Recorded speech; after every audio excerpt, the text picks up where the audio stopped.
Fernando Torres foi um daqueles jogadores de futebol que eram completos em sua função, tanto por sua explosão e velocidade, seu faro de gol apurado, como também pelo modo com o qual ele finalizava suas jogadas, visto que era algo único e que o transformava num atacante letal. Mas infelizmente sua carreira tinha um prazo que não foi tão longevo quanto esperávamos ou gostaríamos que fosse. O cara que um dia já decidiu uma final de Eurocopa e ajudou a construir uma hegemonia da seleção espanhola, teve uma carreira um tanto quanto insatisfatória. No vídeo de hoje vamos conhecer a trajetória desse atacante que no auge certamente foi um dos maiores de sua geração. Mas antes de seguir com o vídeo, estou deixando aí embaixo o link do nosso parceiro KB Prime, em que você pode conferir os melhores mantos dos seus times preferidos. A qualidade das camisas é ótima e não fica preocupado, cara. Eu vejo muita gente nos comentários perguntando se é confiável e é claro que é. Sua camisa vai chegar sim, eu não iria manter uma parceria com a KB por tanto tempo se não fosse. Os pedidos vão chegar e você vai renovar seu guarda-roupa com essa promoção deles de 5 camisas pelo preço de 3. E claro que se você quiser comprar qualquer manto da loja, não se esqueça de usar o cupom TRAVE5 para ter desconto. E eu também estou deixando o link na descrição e no comentário fixado do clube de membros do canal, que é a melhor forma de você apoiar meu conteúdo e fazer com que isso dure por mais tempo. E eu também gostaria de deixar aqui a recomendação de um canal que faz um tempo que eu já não fazia aqui, não é mesmo? E dessa vez é o WebFoot. Cara, eu não tenho muito o que ficar falando, é sério mesmo, você precisa acessar esse canal, clica aí no link da descrição ou do comentário fixado e dá uma olhada no conteúdo do cara. São apenas 2 vídeos que ele tem postado, então você pode pegar já no começo para ver como é a dinâmica do cara, mas o que eu posso dizer é que a edição é muito boa, é excelente mesmo e merece mais inscritos. Não tem como, esse canal merece mais inscritos e é por isso que eu tô divulgando ele aqui e você precisa conhecer. E é isso, recados dados, vamos voltar pro vídeo.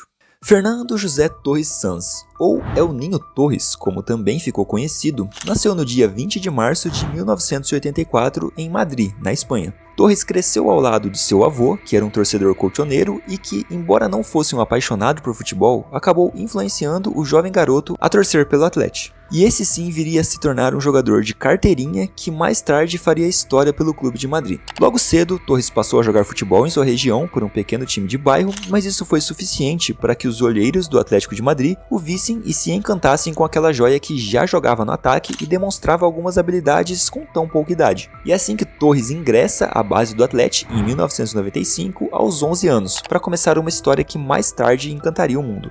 Durante os meados da década de 90, Torres foi passando por todas as bases do clube colchoneiro até chegar no time profissional, na temporada 2000-2001. Naquela época, o Atlético se encontrava na 2ª divisão espanhola, após cair na 18ª colocação na temporada 99-2000. E mesmo que aos 17 anos já estivesse jogando no profissional e marcando gols, aquilo não foi suficiente para que seu time do coração subisse de divisão, tendo então que passar mais uma temporada longe da elite do futebol espanhol. Já na temporada seguinte, Torres conseguiu levar o Atlético de volta à primeira divisão, ajudando o time com 36 partidas e 6 gols marcados. E vale ressaltar que nesse meio tempo, ainda no ano de 2002, Torres já fazia parte do elenco da seleção espanhola sub-19, que havia sido campeã da Eurocopa. E antes disso também havia sido campeão europeu com sua seleção sub-16. Não há dúvidas que era um garoto que desde muito cedo se mostrava um verdadeiro prodígio. E depois da volta à primeira divisão, para a disputa da temporada 2002-2003, Torres permaneceu no clube colchoneiro até o ano de 2007. E durante esse longo período, sua evolução foi constante e esteve sempre fazendo gols, tendo como destaque a temporada de 2003-2004,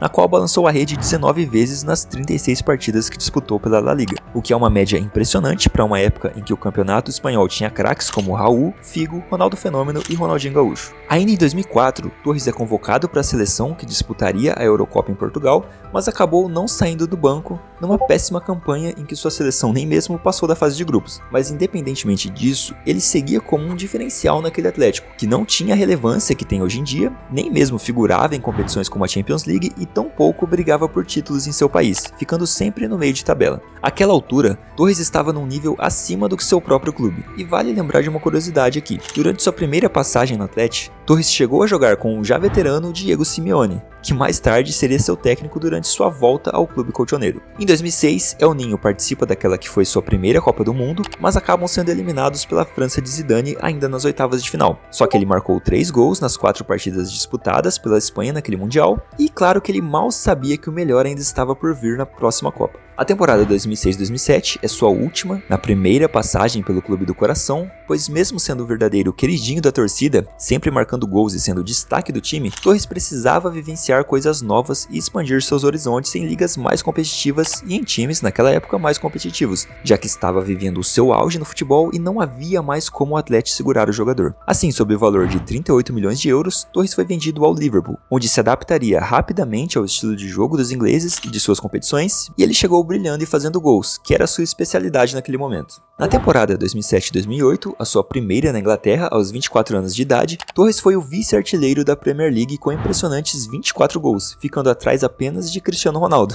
Foi semifinalista da Champions e mais tarde campeão espanhol pela sua seleção naquela época de ouro em que ele ainda foi o protagonista da final. E vale lembrar que o papel de Torres naquela seleção não foi somente o de fazer o gol da final contra a Alemanha. Naquela época, a Espanha estava só iniciando uma hegemonia que levaria os próximos 5 anos. E assim como outras peças importantes daquele elenco campeão em 2008, que contava com caras como David Villa, Iniesta e Xavi, é claro que Torres e outros grandes jogadores também tiveram destaque. Temporada encerrada e com o título pela seleção, Torres é indicado para receber a Bola de Ouro pela temporada 2007-2008 e acaba ficando apenas atrás de Messi e Cristiano Ronaldo. Àquela altura, de fato, não havia jogador melhor do que esses três, então todo o protagonismo era condizente com o que eles estavam entregando no momento. A temporada passada tinha sido espetacular, mas é bem verdade que o mesmo feito não conseguiu ser reproduzido na temporada seguinte, em 2008 e 2009. Ainda com bons números e vivendo uma ótima fase, o Liverpool àquela altura já não era mais o que havia vencido a Champions alguns anos antes, nem tampouco era o que é atualmente, visto que com certa constância vence alguns títulos na Inglaterra. Desde a época do Atlético de Madrid, Torres acabou chamando mais atenção pelo seu desempenho individual e os bons números do que por títulos conquistados. Sendo assim, essa foi mais uma temporada em que os Reds não levantaram nenhuma taça, mas havia ainda a expectativa de um confronto entre Brasil e Espanha pela Copa das Confederações ao final da temporada. Uma disputa entre dois campeões continentais, que era esperada, mas acabou não acontecendo, pois os espanhóis foram eliminados na semifinal diante dos estadunidenses. A temporada seguinte, de 2009-2010, é mais uma em que seu time não consegue levantar taças. Torres, por sua vez, consegue boas médias, mas o melhor ainda estava por vir ao fim da temporada, na Copa da África. Mesmo começando a competição como reserva, ao longo do torneio, Torres consegue se firmar como titular e, embora não tenha balançado as redes em nenhum jogo da campanha de sua seleção, ainda fez parte daquele time campeão, mostrando seu valor e importância, e ainda de quebra ganhou aquele que certamente foi o maior título de sua carreira. Já na temporada seguinte, as insatisfações começaram a surgir quando o assunto é permanecer no Liverpool, especialmente porque os Reds não viviam o melhor momento de sua história ali, e a falta de competitividade e o fato de não vencer títulos foi crucial para que Torres decidisse aceitar a proposta do Chelsea por um valor impressionante de 58 milhões de euros, na janela de transferências de inverno em janeiro de 2011. Ao se transferir para o Chelsea, talvez muitos, e até mesmo o próprio Torres, pensaram que dessa vez ele finalmente iria conseguir o que lhe faltava. E mesmo com a torcida do Liverpool querendo sua permanência no time, ele acaba decidindo ir para lá mesmo.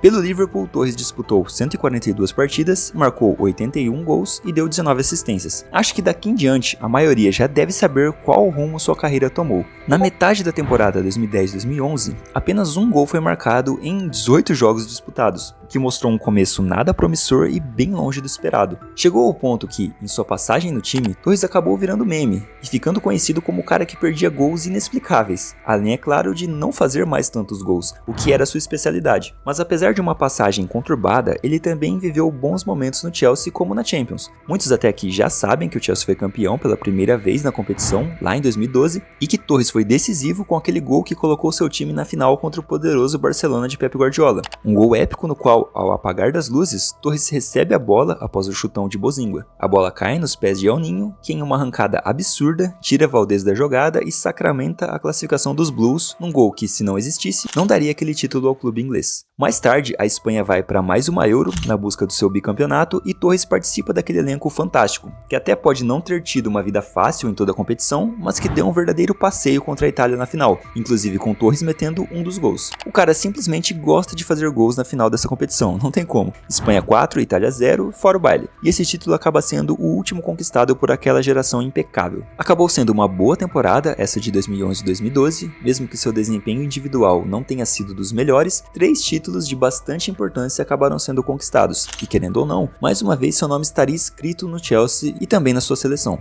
Torres ainda teve tempo de conquistar a Liga Europa na temporada 2012-2013, mas seu ciclo pelos Blues estava chegando ao fim, pois além da conquista da competição europeia, mesmo marcando gol na final contra o Benfica e fazendo uma boa média de gols naquela temporada, sendo muito utilizado e sem sofrer lesões, sua forma física ainda foi bastante criticada naquele momento. E a temporada 2013-2014 é mais uma sem brilho algum e onde o Chelsea acaba não conquistando nenhum título, mas mesmo com uma má fase, ainda houve tempo para Torres disputar mais uma Copa do Mundo, a última de sua carreira e também a sua última atuação pela seleção espanhola, que infelizmente acabou sendo um vexame após cair ainda na fase de grupos, perdendo para Holanda e Chile. E pela Espanha, Torres disputou 110 partidas e marcou 38 gols. Já na temporada 14-15, marca a saída de Torres para o Milan, num contrato por empréstimo, algo que acabou sendo muito mal sucedido, pois Torres acumula apenas 10 jogos pelo clube italiano e marca apenas um gol. O resultado ruim faz com que o cara seja repassado ao Atlético de Madrid e nunca mais pisasse lá no Chelsea. E esse retorno ao Atlético marca algo muito aguardado. Apesar da má fase a essa altura, Torres ainda continua sendo um reserva de luxo. Deu pelo menos para realizar um sonho antigo, que foi o de conquistar um título por seu clube do coração, que nesse caso foi o da Liga Europa na temporada 17-18 para cima do Olympique de Marseille. Ao todo, Torres disputou 401 jogos pelo Atlético, marcou 129 gols e permaneceu por mais 3 temporadas depois de sair do Milan.